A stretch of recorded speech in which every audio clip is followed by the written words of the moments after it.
بسم الله الرحمن الرحیم. ګرانو لیدونکو زده کوونکو السلام علیکم ورحمت الله وبرکاتو. خدای دې وکړي چې جوړ روغ اوسئ، خپله درسونو ته په ښه غور سره توجه وکړئ. نو ستاسې د روغتیا او سوکالۍ په هیله دا دی بیا هم زه ستاسې په چوپړ کې یم د کیمیا مضمون د 12 ټولګي چې عضوي کیمیا ده، تاسې پوهیږئ. غواړم دا تاسو ته تدریس وکړم. د نننۍ درس عنوان چې زموږ دی د القانونو فزیکي او کیمیاوي خواص دي او همداسې د القانونو لاسته راوړنه. موږ مخکې د القانونو نومایښودنه باندې خبرې کړې وې چې په دوه طریقو باندې موږ القانونو ته نومایښودنه کوله، چې یو ایوپاک یا بین المللي طریقه وه او یو هم اشتقاقي طریقه وه چې دواړه مو تاسو ته تشریح کړي او تاسو ته مې کورنۍ دنده هم درکړه. خدای دې وکړي چې هغه کورنۍ دنده مو ترسره کړې وي. نو راځو زموږ ننني درس ته چې د القانونو فزیکي او کیمیاوي خواص دي. تاسو پوهیږئ چې القانونونه د مشبوع هایدروکاربنونو جملې څخه دي. د القانونو کې چې د کاربن شمیرې د 1 څخه تر 4 وي، یعنی د میتان نه تر بیوتانه پورې د فزیکي حالت له مخې دا ګاز دي. نو د 5م کاربن نه تر 14م کاربن پورې دا مایع حالت لري او 18م نه تر n معلوم نه ده دی جامد حالت کې. یعنی 4 لومړني مرکبونه چې دي د القانونو هغه ګازي حالت لري چې میتان، ایتان، پروپان، بیوتان. وروسته چې پنتان، هگزان، اپتان، اوکتان دی ټول تر 14مه کاربن پورې دی مایع حالت لري او وروسته د هغه چې کوم الکان کې 18 کاربن شتون ولري تر n پورې نو هغه جامد حالت لري. دا په لاندې ډول د القانونو فزیکي او کیمیاوي خواص. کله چې د کاربن تعداد په القانونو کې زیاتیږي نو د القانونو کثافت، د ایشیدو ټکی، همدارنګه د ویلي کېدو ټکی هم زیاتیږي. نو راځو د القانونو کیمیاوي خواص ته. تاسې پوهیږئ القانونه چون مشبوع دي اکثرا تعویضي تعاملونه ترسره کوي. لومړنۍ برخه د کیمیاوي خواصو کې چې ستاسو کتاب کې ذکر شوې هغه اکسیدیشن طریقه ده.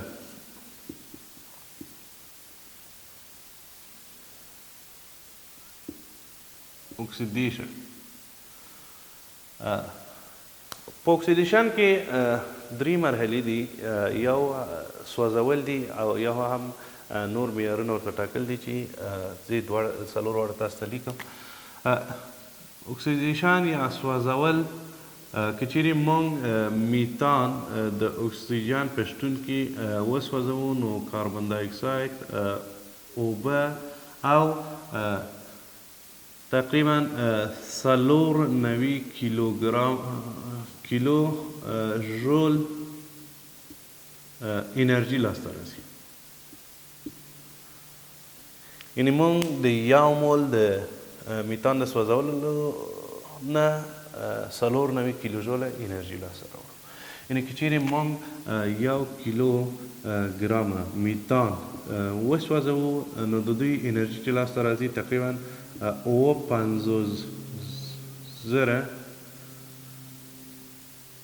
کیلو ژول پر مول.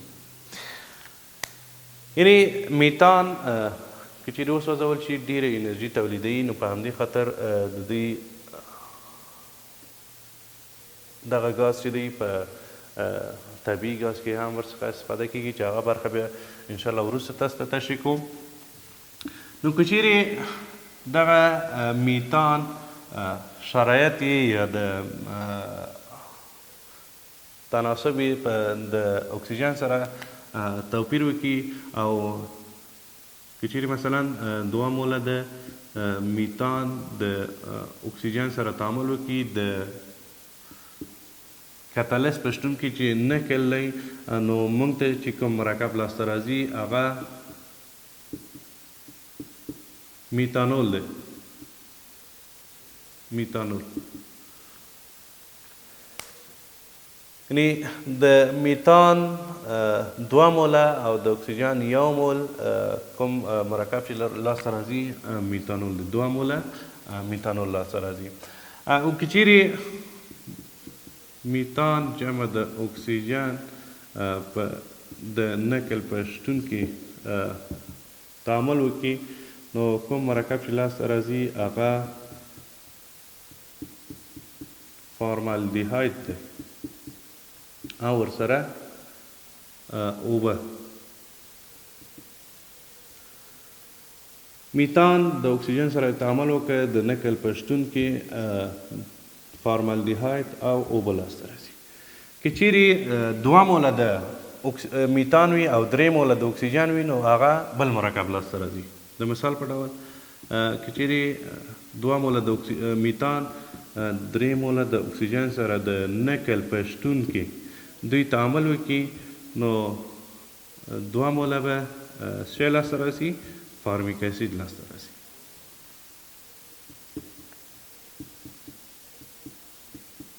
فارمیک اسید او 2 موله به هم اوبه لري کېږي.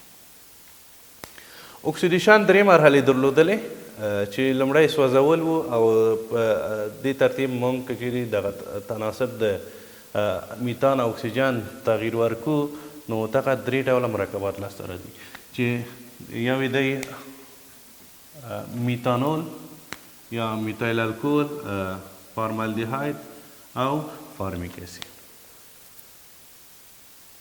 دا د اکسیجن د الکانونو اکسیدیشن طریقه ده. بیا موږ کولی شو د ایتان کله چې د ایتان درس تشریح کوو د هره طریقې نه موږ کولی شو هغه مرکبات لاسته راوړو. که چیرې الکانونه مات شي یا د کراکینګ عملیه کې ترسره شي نو الکان او الکین لاسته راځي. یعنی د کراکینګ یعنی ماتول معنا ورکوي، ماتول یا سیرل. لږ دې خوا ولیکم CH2CH2CH3. دغه بیوتان مرکب دی که چیرې د کراکینګ عملیه ترسره شي یعنی دې ته موږ د 400 څخه تر 600 سانتیګریډ درجې پورې تودوخه ورکړو نو دا یې ماتېږي. کله چې مات شي نو 2 مرکبه لاسته راځي چې یو مشبوع وي یو غیر مشبوع. یعنی یو CH3CH3 لاسته راځي یعنی ایتان، بل CH2CH2 لاسته راځي چې د دوی ترمنځ 2 ګونې. دغه عملیې ته د کراکینګ عملیه وایي. یعنی دغه لوی زنځیر ماتولو نه چې کوچني مرکبات لاسته راځي. یعنی د لوی مرکباتو د ماتولو څخه چې د 400 تر 600 درجې سانتیګریډ پورې تودوخه ورکول کېږي 2 نور مرکبات لاسته راځي چې هغه د دې په نسبت کوچني دي. دا یې بیوتان دی یعنی 4 کاربونه په ترتیب سره رابطه لري خو دا یې ایتان دی او دا هم ایتلین دی. دا عملیه د کراکینګ. بل د هالوجنونو سره تعامل دی، د الکانونو او هالوجن سره تعامل دی چې ورته هالوجنیشن وایي. هالوجنیشن کې کتلیس پکار نه دی.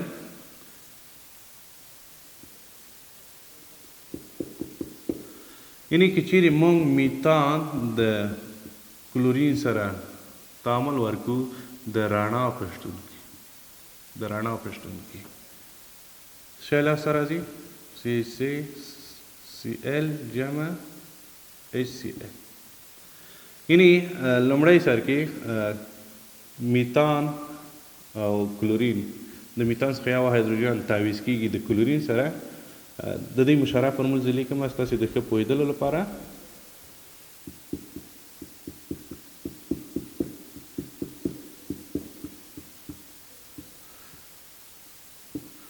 دغه یو هایدروجن د یوه کلورین سره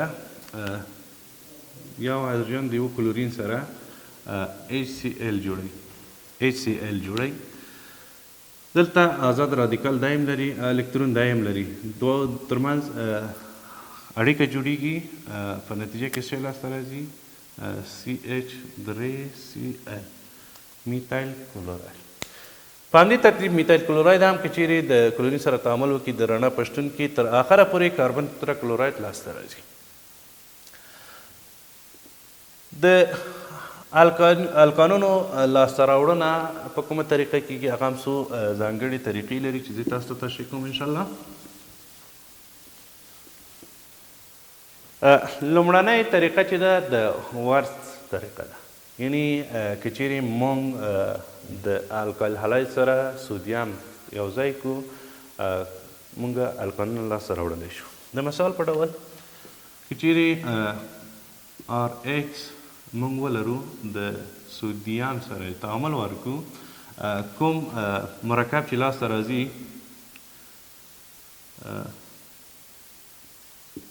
سودیم هالوجن، یعنی هالوجن سره د سودیم تعامل کوي او دلته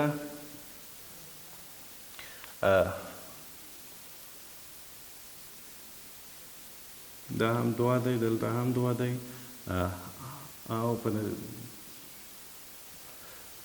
یعنی په دې طریقه کې که چیرې مونږ هالوجن د سودیم سره تعامل ورکړو، یعنی 2 موله هالوجن وي، 2 اتمه د سودیم وي، 2 موله سودیم او هالوجن لاسته راځي او 2 آره لاسته راځي.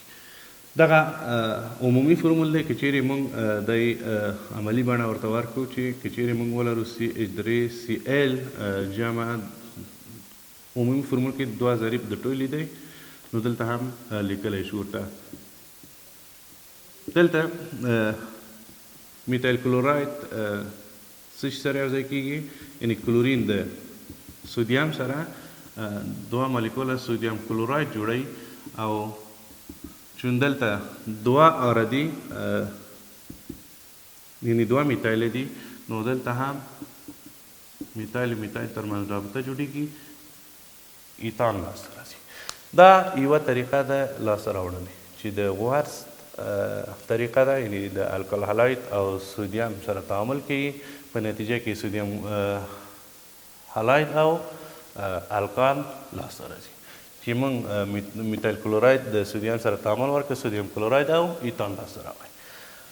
بله طریقه د ګرینارد طریقه ده. ګرینارد طریقه دا ده چې که چیرې موږ الکایل هالایډ د مګنیزیم سره تعامل ورکړو، په نتیجه کې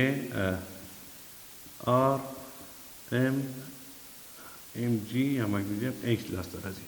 دغه ته د ګرینارد معرف وایي. دغه معرف که چیرې موږ د اوبو سره تعامل وکړو، یعنې هایدرولیز شي، بیا الکان او بل مرکب لاسته راځي. د مثال په ډول که چیرې دغه RMGX د اوبو سره تعامل وکړي، اوبه زه داسې لیکم RH جمع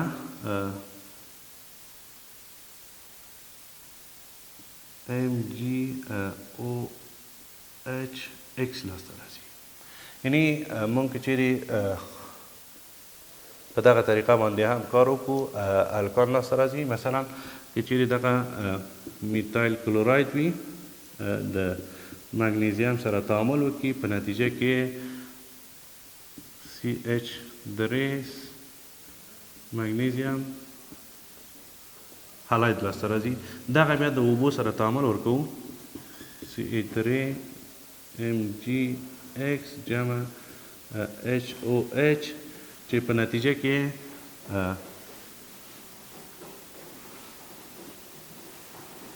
یعنی یو هایدروجن د اوبو راځي، دلته تعویضي تعامل ترسره کیږي، په نتیجه کې میتان او مګنیزیم هایدروکسو کلوراید لاسته راځي. دا بله طریقه وه. دریمه طریقه چې مونږ کاروو هغه د هایدروجنیشن ده، یعنی په هایدروجنیشن باندې چې کوم طریقه مونږ کار کوو، لومړی